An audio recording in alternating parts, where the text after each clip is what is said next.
이제 말씀 듣기 전에 어린이 주일 관련한 영상 잠깐 보시고 말씀을 이어가도록 하겠습니다.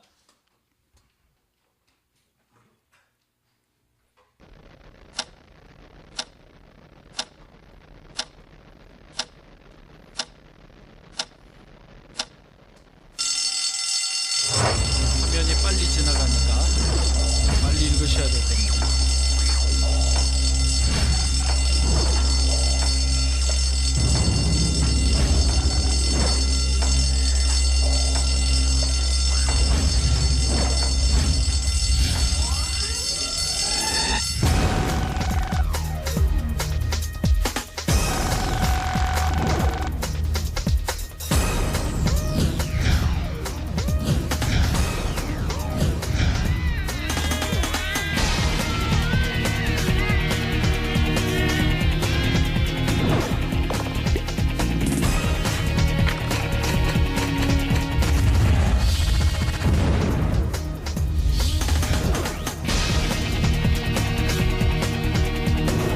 세계 인구의 3분의 1이 15세 미만 어린이고요.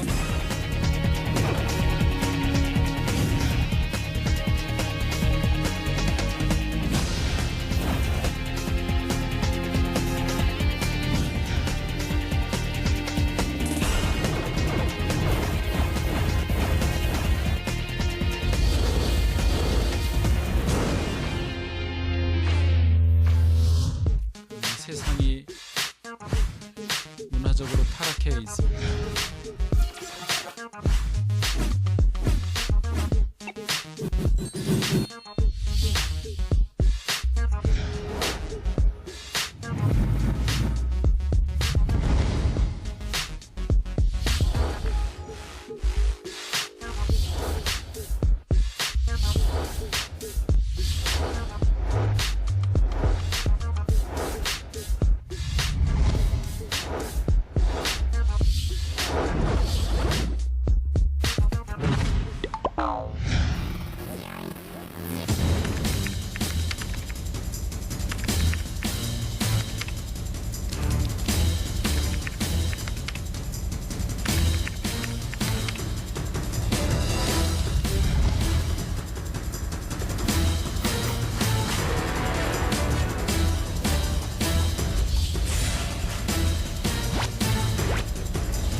하루에 7시간 반이나 매일 텔레비전, 스마트폰, 인터넷 한다는 것이죠.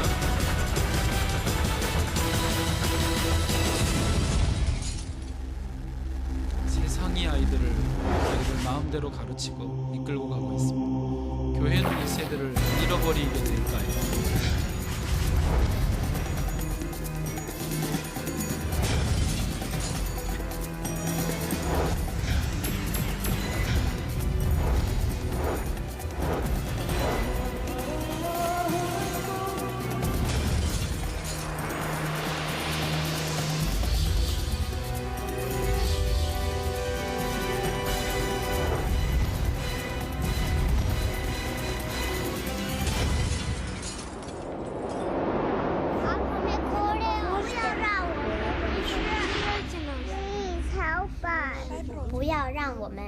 อย่าปล่อยให้หนูหลุดมือไปนะคะ 잊지 마세요. 기억에서 잊지 마세요가 아니라 세대 자체를 잃어버리지 마세요라고 말하는 거죠. You're losing us. Ви нам допоможете? 우리 잃어먹으면 안 돼. Somos la esperanza de la iglesia.ได้โปรดช่วยผมนะครับ No nos crean. Don't leave us.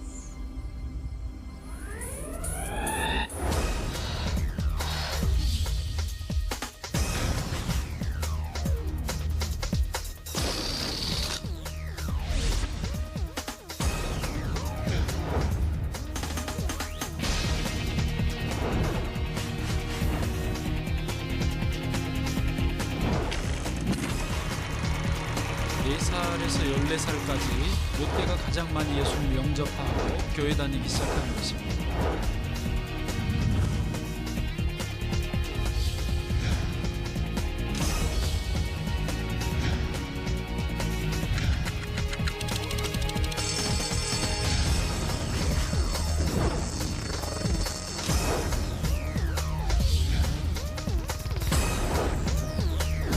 교회가 10년만 아이들에게 투자한다면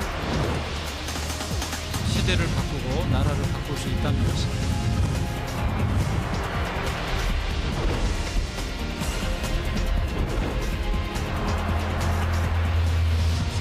운동, 4살, 14살까지를 위해서 집중하는 그런 운동을 하고 있습니다.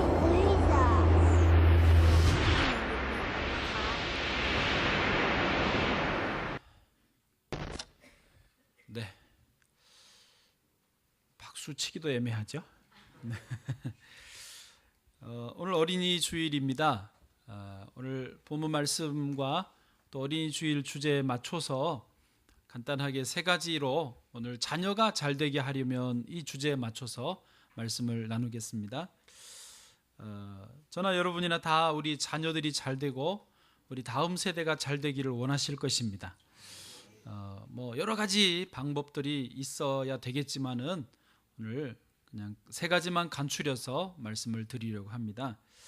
첫 번째는 뭐냐면 우리 모든 부모님들도 또 할머니 할아버지들도 또 우리 특별히 교회학교 선생님들도 우리 아이들의 미래가 하나님에 의해서 잘 될 것이다 라고 하는 어떤 긍정적인 확신이 있어야 되는 것입니다. 무슨 말이냐면 우리 자녀들을 신앙적으로 잘 양육하고 이끌어주면 결국 이 아이들이 영혼의 구원함을 얻고 하나님의 자녀가 될 것이며 나아가서 세상에서도 하나님 앞에서 사람들 앞에서 잘 되고 복을 받을 것이다 라고 하는 믿음과 확신이 있어야 된다는 것입니다. 부모님들은 혹시 또 교회학교 선생님들은 이렇게 생각하실 수 있어요. 애들이 잘 변하지 않아요. 애들은요 먹을 거, 재미있는 거, 뭐 놀거리에만 관심이 많아요. 게임만 하려고 해요. 예배 시간에는 떠들어요. 장난만 쳐요. 말씀, 기도, 찬양에 전혀 집중하지 않아요. 주일에도 교회 잘 안 나오고 나와주면 감사하고 연락이나 해야 나오지 잘 나오지도 않아요. 그런데 이런 아이들이 도대체 예수님을 믿기는 믿을까요? 또 지금은 나오지만 1년 뒤, 5년 뒤, 10년 뒤에도 계속 교회를 다닐까요? 정말 하나님과 사람 앞에서 얘들이 잘되고 복받은 인생이 과연 될 수 있을까요? 라고 의구심을 가지실 수 있습니다. 그 마음도 이해는 합니다. 워낙 현재 아이들이 참 어른들이 볼 때는 마음에 다 안 드니까요.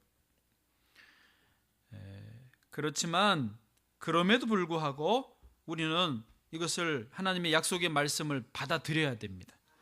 아이들을 신앙 안에서 교회 안에서 잘 자라게 하고 양육해주고 성장시켜주면 아이들이 어느 날 예수 그리스도를 인격적으로 만나게 될 것이고 또 하나님의 자녀가 될 것이고 복받고 잘되는 인생이 될 줄로 믿어야 하는 것입니다. 사실요 아이들의 입장에서는 어른들보다 더 불안합니다. 우리 청년들의 세대가 자신들의 미래가 불확실하다고 그러지 않습니까? 그러니까 얼마나 마음이 불안하겠어요. 걱정스럽겠어요. 근데 어른들은 그래도 살아보셨잖아요. 열심히 하면 하나님이 은혜 주시면 잘 되는 건 어느 정도 아시잖아요. 여보세요? 몰라요? 알아요? 몰라요? 아신다면 아이들에게요 인심을 써줘야 돼요. 도와줘야 된다고요. 그래서 믿음의 말로, 긍정의 말로, 하나님의 말씀으로 격려해주고 위로해줘야 된다는 말입니다. 신학교 동기 목사 중에요 자기가 중학교 때 이런 일이 있었대요. 방과 후에 청소를 하고 있는데 눈을 뜨십시오. 옆반 선생님이 찾아오셨대요. 그래서 자기 선생님하고 이야기를 하고 있는데 자기 이야기를 하더래요. 쟤는 앞으로 잘 될 놈이야. 잘 될 거야. 본래 멀리서도 소란스러워도 자기 이야기는 잘 들리는 법이거든요. 저기서 이야기하는데 그 말이 들린 거예요. 그런데 그 말을 듣고 자기가 충격을 받았어요. 도전을 받았어요. 아, 우리 담임선생님이 나를 믿어주네. 내가 잘 될 거라고 하시네. 그래서 그때부터 열심히 공부해가지고 연세대학을 갔어요. 그리고 신학대학원에 가서 목사가 되고 좋은 목사님이 돼서 지금 신촌의 유명한 교회에서 목회를 해요. 예, 극동방송에 설교도 나와요. 제가 들어보면 설교도 잘해. 예, 그게요, 자기 말이 그래요. 중학교 때 선생님이 쟤는 잘 될 애야. 그 한마디가 여기까지 오게 했다라는 것입니다.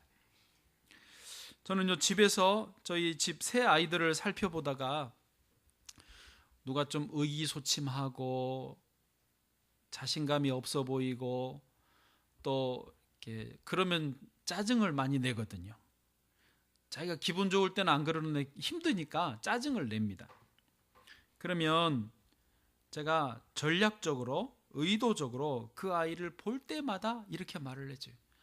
야, 너 너무 이쁘다. 니네 학교에서 네가 제일 이쁘지. 그러면 아빠 하나 그렇게 보시지 누가 나를 뭐 이러면서 그러면서도 좋아해. 야, 너는 정말 잘 될 거야. 너 뭘 해도 잘 될 거야. 넌 사업을 해도 잘할 것 같고 공무원을 해도 잘할 것 같고 목회를 해도 잘할 것 같고 막 이제 손사래를 치죠. 어쨌든 잘 되면 아빠 용돈 많이 부탁해라고 이제 합니다. 그런데요, 처음에는 손사래를 치고 뭐 그냥 말도 안 되는 소리라 그러고 지나가지만 만날 때마다 계속 그 이야기를 하면요, 이게 싫어도 이게 들리면서 생각이 바뀌는 거예요. 일정한 기간이 되면 아이가 어느새 짜증을 덜 내고 자신감을 회복하고 어떤 삶의 건강한 자세가 회복되는 것을 보게 되는 것입니다. 저는요, 우리 교회 모든 아이들이 세계 모든 민족 위에 뛰어나게 될 줄로 믿습니다. 우리 교회 모든 아이들이요, 각 분야에서 최고의 인재들이 될 줄을 믿습니다. 선생님들이나 우리 교회 집사님, 장로님, 권사님들이 해주실 일이 뭐냐? 보면요, 아이들을 볼 때마다 칭찬해 주셔야 돼요. 야, 너 너무 예쁘다. 너 너무 멋있다. 야, 너 너무 잘한다. 너 앞으로 훌륭하게 될 거야. 라고 툭툭 던져주시는 거예요. 야, 좀 조용해. 뛰지 마. 왜 흘리냐? 이런 거 말하시지 말고, 애들은요, 원래 까불어요. 원래 떠들어요. 원래 좀 산만한 거예요. 그런 애들이 똑똑한 거거든요. 그러니까 그런 말 하지 마시고 애를 보시면, 야, 너 훌륭하게 될 얘구나. 너 정말 세계 최고다. 하나님이 너와 함께 하신다. 믿음으로 축복해 주시기를 바랍니다. 믿는 만큼 아이들은 잘하게 될 것입니다. 두 번째로, 자녀가 잘 되기를 원하신다면 첫 번째가 먼저 내가 믿어야 되고 확신해야 되는 거고요. 두 번째는 그 자녀가 순종과 인내의 훈련 과정을 거쳐야 됩니다. 아멘을 해주시네. 네. 지난 주일 딱 일주일 전이었습니다. 주일 예배 마치고 오후에 제자 훈련까지 끝나고 제자반 집사님들 몇 분과 초신자, 진짜 초신자이세요. 그냥 아직 믿음은 없으시고 교회만 그냥 어쩌다가 한두 번 오시는 분이신데 선거름에 이야기를 하게 됐습니다. 그런데 그분이 따지듯이, 최소한 저는 따지는 것처럼 느껴졌는데 이렇게 말하시는 거예요. 교회에서는요, 왜 아무것도 안 하고 노력도 안 하고 기도만 하면 다 복을 받을 것이라고, 왜 다 잘 될 것이라고 그렇게 말을 하고 가르칩니까? 라고요. 앉아서 성경만 읽고 믿음만 있으면 모든 일이 무조건 다 잘 될 거라고 왜 그렇게 가르칩니까? 라고 말을 하시더라고요. 이분은 실제로는 따지는 게 아닌데 저한테는 그리 들렸어요. 그래서 제가 되물었습니다. 제가 그렇게 설교했나요? 저도 헷갈리는 거예요. 또 그렇게 물으니까. 제가 그렇게 설교했나요? 이분도 살짝 한 걸음 물러서시면서, 아니, 교회에서 설교를 듣다 보면 그렇게 말하는 것처럼 들린다는 거예요. 여러분은 어떠신가요? 저도 해명을 좀 했습니다마는 이 시간 그래서 분명하게 말씀을 드립니다. 하나님이 주시는 복을 받으려면, 하나님의 자녀로서 잘 되시려면 일정한 과정의 순종과 인내의 훈련을 받아야 됩니다. 그 과정을 지나야만이 아까 우리 집사님 기도해 주신 대로 큰 그릇이 준비가 되는 것입니다. 하나님 복을 주시면, 은혜를 주시면 담을 수 있어야 되잖아요. 그 그릇이 준비되기 위해서는 훈련의 과정이 필요한 것입니다. 하나님의 복은요, 로또 복권 당첨과는 전혀 차원이 다릅니다. 그거는 당첨되면 어느 순간에 30억, 100억이 통장으로 입금이 되는 것일 수 있겠지만 그런 게 아닙니다. 그런 사람들 중에서도 오히려 자기 그릇이 준비 안 돼서 그 50억, 30억 때문에 인생 망하고 가정이 깨지고 영혼이 회복 불능된 사람도 많습니다. 하나님은 그렇게 하지 않으십니다. 10년이 걸리든 30년이 걸리든 우리가 훈련받고 인격과 신앙이 준비가 되면 그 그릇에다가 하나님은 복을 부어주시는 방식입니다. 성경에서 나온 모든 위대한 인물들은요, 다 그 훈련의 과정들을 거쳤습니다. 모세는요, 왕궁에서 40년을 지냈습니다. 이집트 왕자로 40년, 좋은 것 먹고 좋은 옷 입고 최고의 학문 교육을 받았는데도 하나님은 미안하지만 너는 아직 준비가 안 됐어라고 광야로 내보내십니다. 그 40년 소용없었습니다. 이 순종과 인내의 훈련을 40년 동안 다시 겪고 난 다음에야 비로소 나이 80에 이스라엘을 출애굽시키는 지도자가 되었던 것입니다. 다윗은요, 이세 8형제 중에 막내 아들이었습니다. 어릴 때부터 성실해서 이 목동, 양을 치는 목동의 일을 잘 했습니다. 기초교육을 잘 받았습니다. 그런데 하나님은 다윗을 이스라엘의 왕으로 세우기를 원하셨기 때문에 왕이 되려면 왕이 될 수 있는 리더십 트레이닝, 지도자 훈련 코스를 거쳐야 됐습니다. 그래서 목동의 일을 성실하게 했지만 하나님은 다윗을 다시 광야로 내보내고 도망자가 되게 하셔서 힘들고 어려운 시간들을 약 10여 년을 지내게 하셨습니다. 그 10여 년 동안에 다윗은 비로소 지도자 훈련을 받은 거예요. 여러분, 군대도요, 그냥 일반 사병이 되는, 작대기 하나 다는, 이병, 이영재 하는 이거 다는 훈련은 따로 있고요. 그거 이수하고 그 다음에 장교, 밥태기 하나 이거 다는 훈련이요, 또 전혀 다르다고요. 논산훈련소 사병 훈련 받고 밥태기 달려고 그러면 돼요, 안 돼요? 안 돼요. 그렇게는 안 하는 겁니다. 하나님은 다윗을 왕으로 세우기 위해서는 또 다른 10년을 사용하셨던 것입니다.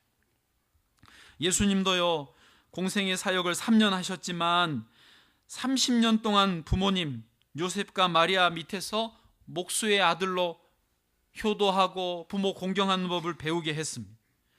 그리고도 이제 공생이 시작하시기 직전에는 40일 동안 광야에서 금식을 하게 하시고 그 과정을 지낸 다음에 비로소 3년의 공생애를 하게 하셨던 것입니다.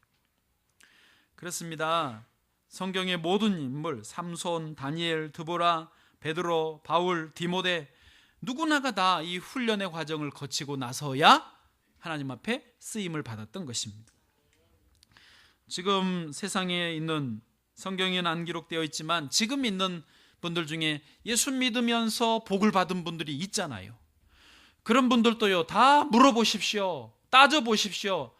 순종과 인내의 훈련을 겪었기 때문에 이 은혜 가운데 있는 것입니다. 간혹 가다가는 부모님 잘 만나서, 조부모님 잘 만나서 일찍이 어려서 뭘 잘 모를 때 훈련을 받아서 마치 금수저같이, 아니 구조적인 거 말고 어려서부터 잘 풀리는 사람이 있어 보이지만은요, 다 어려서 그 신앙의 훈련을 받았기 때문에 풀려가는 것입니다. 구조적으로 아무리 사람들이 열심히 해도 전혀 올라서지 못하도록 차단을 해버리는 것은 문제입니다. 그거는 옳지 않은 일이고, 그러나 어쨌든 훈련되어야 성공하고 일어설 수 있는 것은 확실한 말입니다.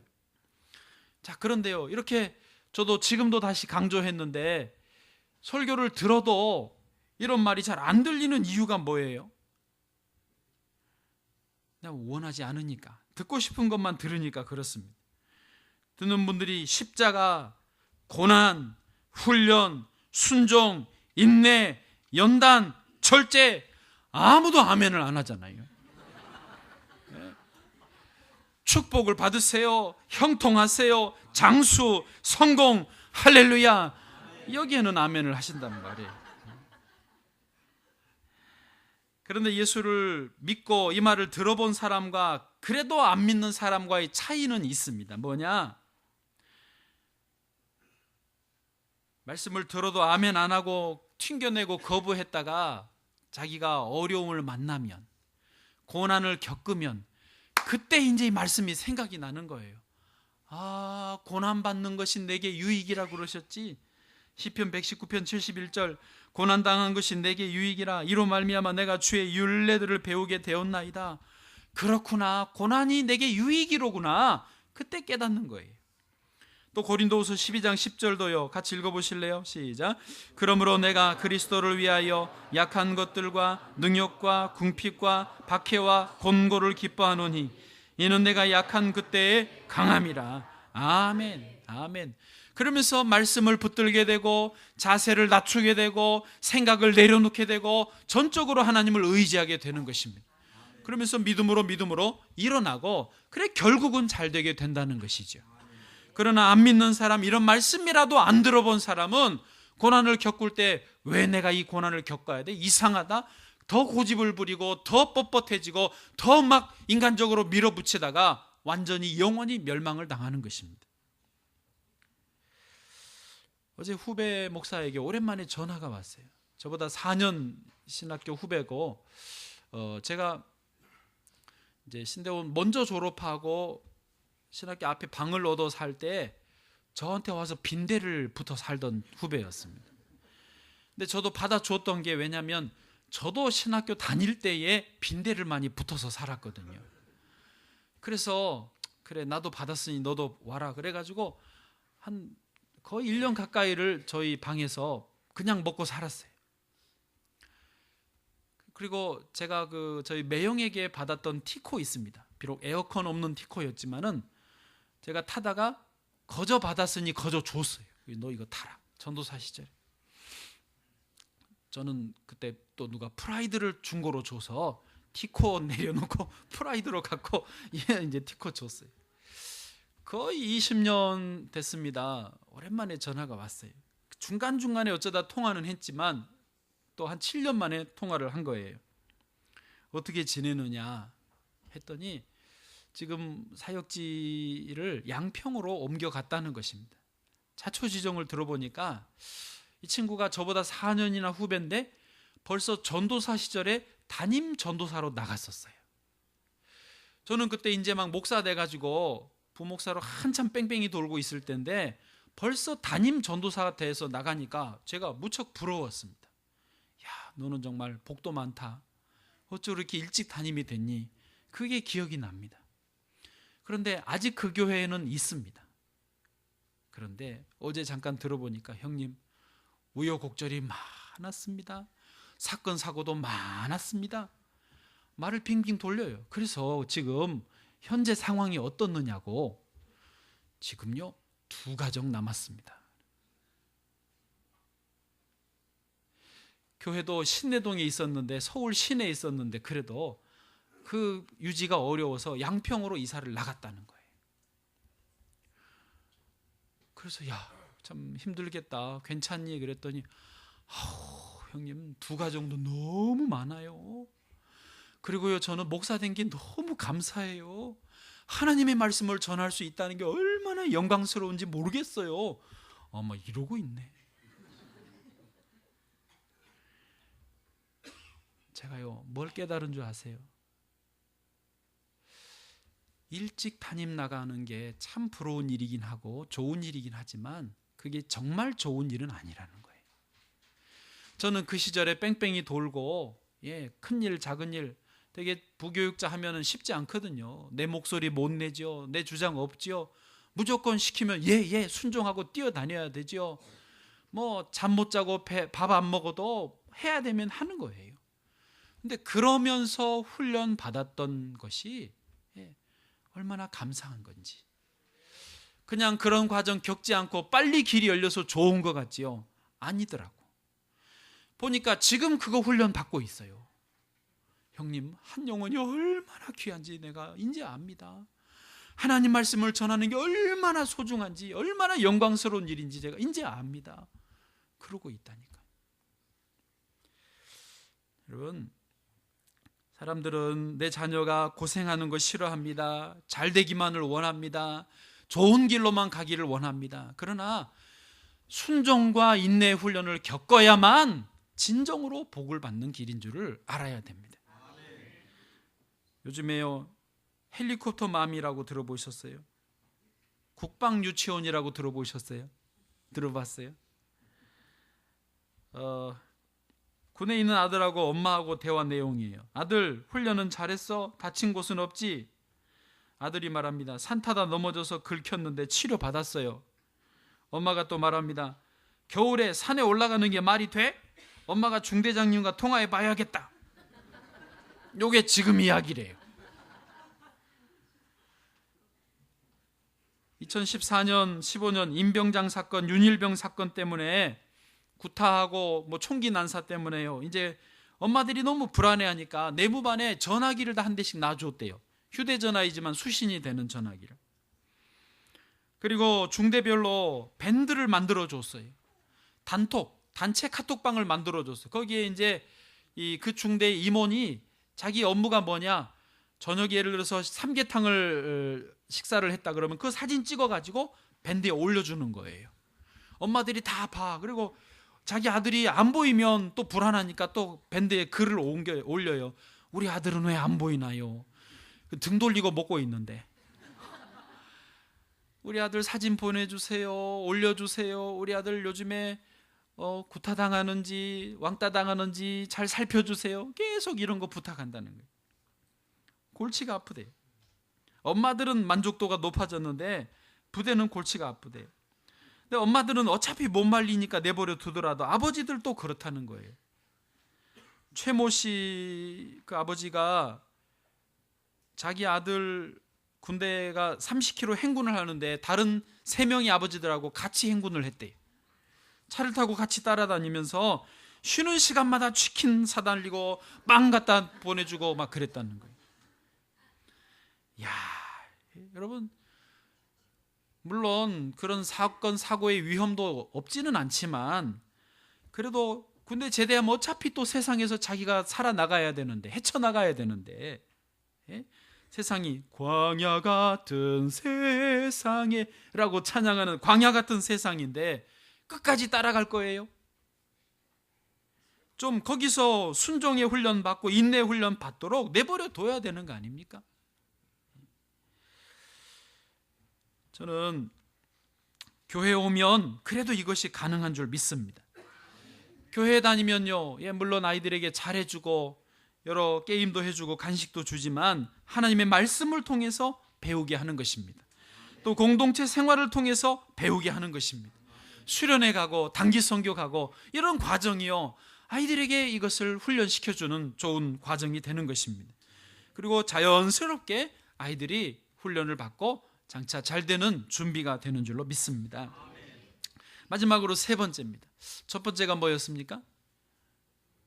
잘 될 줄로 믿어야 된다. 2번째가요, 순종과 인내의 훈련을 받아야 된다. 거치게 해줘야 된다. 그리 밀어요. 낭떠러지로 밀어주세요. 3번째가 뭐냐면 부모와 교사들은요, 믿음의 모범을 보여줘야 됩니다. 아이들은 가르쳐서 되는 게 아니고 가르쳐서 되는 겁니다. 모범적인 것을 가르쳐주고 보여주어야 된다라는 것입니다. 이제 오늘 본문의 아브라함 이야기를 잠깐만 하겠습니다. 아브라함은 너무 잘하시니까요. 아브라함은 75세에 창세기 12장에서 하나님의 부르심을 받았습니다. 그리고 100세까지 25년 동안을 기다리고 또 기다리고 또 기다려서 겨우 언약의 아들을 얻었습니다. 이제 이 아들과 함께 웃으면서 행복하게 기쁘게 살다가 여생 보내다가 하나님 나라 가면 자기는 만족할 것입니다. 그런데 하나님이 아브라함에게 그 아들 이삭을 바치라고 하십니다. 오늘 본문의 앞에 있는데요. 22장 1절 2절입니다. 이 부분은 좀 같이 읽어보시죠. 시작. 그 일 후에 하나님이 아브라함을 시험하시려고 그를 부르시되 아브라함아 하시니 그가 이르되 내가 여기 있나이다. 2절도요. 여호와께서 이르시되 내 아들 내 사랑하는 독자 이삭을 데리고 모리아 땅으로 가서 내가 내게 일러준 한 산 거기서 그를 번제로 드리라. 아멘. 하나님은 다짜고짜 아들을 번제로 드리라고 하는 것입니다. 자, 저를 보십시오. 아브라함이 속으로 고민은 했을 수 있습니다. 엄청 마음이 힘들었을 수 있습니다. 그러나 다음 날 이른 새벽에 이삭을 데리고 모리아 산으로 향하였습니다. 제단을 쌓고 나무를 벌려놓고 이삭을 묶은 채로 눕혀서 칼을 들어 이삭의 목을 찌르려고 하는 찰나에 하나님의 사자가 왔습니다. 아브라함아, 아브라함아, 아브라함아, 아브라함아 멈춰 세우십니다. 그리고 22장 12절에 이렇게 말씀하십니다. 그 아이에게 내 손을 대지 말라. 그에게 아무 일도 하지 말라. 너가 내 아들 내 독자까지도 내게 아끼지 아니하였으니 내가 이제야 너가 하나님을 경외하는 줄을 아노라. 그리고 고개를 돌려보니까 수풀에 걸린 어린 양이 있어요. 그를 대신해서 번제물로 드립니다. 자, 저를 보세요. 중요한 것은요, 이 모든 과정을, 또 이 모든 메시지와 말씀을 이삭이 자기 눈으로 다 보았다는 사실이고, 또 자기를 찌르려 했기 때문에 온몸의 전율과 공포를 느끼면서 자기가 온몸으로 이것을 경험했다는 사실입니다. 그리고 이삭은 확실히 알았어요. 아, 우리 아버지는 내가 귀한 아들이긴 하지만 나보다 더 하나님을 귀하게 여기시구나, 나보다 하나님의 말씀을 더 귀하게 여기시는구나 라고 온 마음으로 온 몸으로 전율하면서 배웠던 것입니다. 그리고 이삭은 자연스럽게 그 아버지의 신앙을 이어받고 아버지처럼 살려고 했던 것입니다. 하나님은 이 유전자적인 전수 과정, 신앙의 전달 과정을 너무 잘 하셨기 때문에 오늘 본문에서 이삭에게도 복을 주시는 축복의 말씀이 전달됩니다. 본문의 17절 보십시오. 내가 내게 큰 복을 주고 하셨어요. 여기서 내가는 누굽니까? 하나님. 내게는요, 아브라함입니다. 하나님이 아브라함에게 큰 복을 주겠다고 약속을 하셨는데 그 다음 절부터 보세요. 그 다음 내용부터 보세요. 너의 씨가 크게 번성하여, 갑자기 자손에게 넘어갑니다. 그 복이. 너의 씨가 크게 번성하여 하늘의 별과 같고 바닷가의 모래와 같게 하리니, 또요 너의 씨가 그의 대적의 성문을 차지하리라. 아멘 하는 분은 복이 있습니다. 또 18절도 넘어가시면요, 너의 씨로 말미암아 천하 만민이 복을 받을지니. 여러분, 다시 이제 저를 보시면 됩니다. 아브라함이 하나님의 말씀을 준행하였더니, 하나님만을 경외하고 순종하는 모범을 보였더니 그 복이, 큰 복이 자손에게, 후손에게 자동으로 전수되는 것입니다. 그러므로 자녀가 잘 되기를 원하신다면 우리가 좀 힘들어도 이를 악물고 믿음으로 살아야 됩니다. 신앙으로 살아야 됩니다. 하나님의 말씀에 나를 맞춰서 준행해야 되는 것입니다. 부모의 신앙은요, 자녀들에게는 무엇으로도 바꿀 수 없는 큰 유산인과 같습니다. 없던 시절에는 부모님들이 품팔이도 하시고 논도 팔아서 자녀 학비를 댔습니다. 그러면 서울 올라온 자녀들이 열심히 공부를 해서 대학도 다니고 또 뭐 자기도 과외를 하고 그렇게 합니다. 그런데 지금은 옛날보다 훨씬 부모님들이 덜 고생하면서 옛날보다 더 풍족하게 뒷바라지를 합니다. 그런데 자녀들은 옛날보다 더 풍족하게 지원을 받지만은 실제로는 공부를 거의 하지 않습니다. 잘 일부러 억지로 하지 않습니다. 이유가 뭐냐면 자녀들은요, 부모의 물질적인 후원으로 공부를 하는 게 아닙니다. 자녀들은요, 부모의 정신적 후원으로 공부를 하는 것입니다. 이걸 깨달아야 됩니다. 옛날에는요, 정신이 시퍼렇게 살아 있었어요. 그러니까 돈이 부족해도, 돈을 혹시 못 대줘도 야 어떡하냐 안쓰러워만 해도 어머니 걱정하지 마세요. 내가 그 정신을 이어받아서 공부를 하는 건데, 지금은요, 부모님들이 그냥 풍족한 중에서 적당히 지원을 하는 거니까 아이들은 지원이 얼마 되냐 안 되냐 그게 중요한 게 아니라 적당히 하는 그 정신을 이어받아서 적당히 사는 거예요. 아브라함이 살던 그 시절은요, 우리가 착각하면 안 되는 게 그때도 우상이 난무하던 이 이방 종교들이 많고 세상에 타락한 가치관이 난무하던 그런 시절이었습니다. 그런데 하나님이 아브라함을 너의 고향 본토 아비 친척집을 떠나라고 그랬어요. 그리고 척박한 전혀 알려지지 않은 무명의 땅으로 가라고 하나님이 명령하셨습니다. 아브라함은 자기도 편안하고 풍요롭고 안전한 곳을 떠나고 위험하고 광야 같은 곳으로 가기가 쉽지는 않았지만 순종하였습니다. 그것이 아브라함에게도 복이 되고 그의 그의 후손들에게도 진정한 복이 되었던 것입니다. 하나님 우리에게 지금 그런 거를 요구하시는 거예요. 우리 자녀들이, 우리 부모님들이, 우리 선생님들이 그렇게 사시기를 원하는 것입니다. 선무당이 사람 잡는다고요. 네? 선무당이 사람 잡는데요. 하고 하다가 무당도 아닌 게 무당짓 하다가 애매하게 사람 잡는데요. 마찬가지로 우리가 교회를 다니면서 우리 엄마가 집사님이시고 우리 아버지가 장로님이시고 목사님이시다. 그런데 애들이 볼 때 우리 부모님이 진짜 믿음으로 안 사는 거예요. 말은 주여 믿습니다 그러고 나 교회 갔다 올게 성경책 끼고 갔다 오시긴 하는데 정말로 힘들고 어려운 일 만나면 기도 안 하고 하나님 믿는 게 아니라 인간적인 방법으로 세상 방식으로 막 풀어가는 거예요. 애들이 다 눈이 있어서 봅니다. 이삭같이 묶여 있어도 눈을 껍벅껍벅 뜨고 우리 엄마 아빠가 어떻게 사는지 다 본다니까요. 그런데 자기를 죽이려고 해서도 믿음으로 살려고 하는 것을요 또 봐요. 그리고 알아요. 아유, 우리 엄마 우리 아빠 신앙 위선이야. 아유, 저건 신앙도 아니야. 반대로 정말 믿는 분이다. 우리 엄마 진짜 집사님 맞다. 권사님이다. 그거 아는 거예요. 여러분 교사도 그러시고요. 목사도 마찬가지입니다. 여러분 제가 제 스스로 도마 위에 올라가는데요.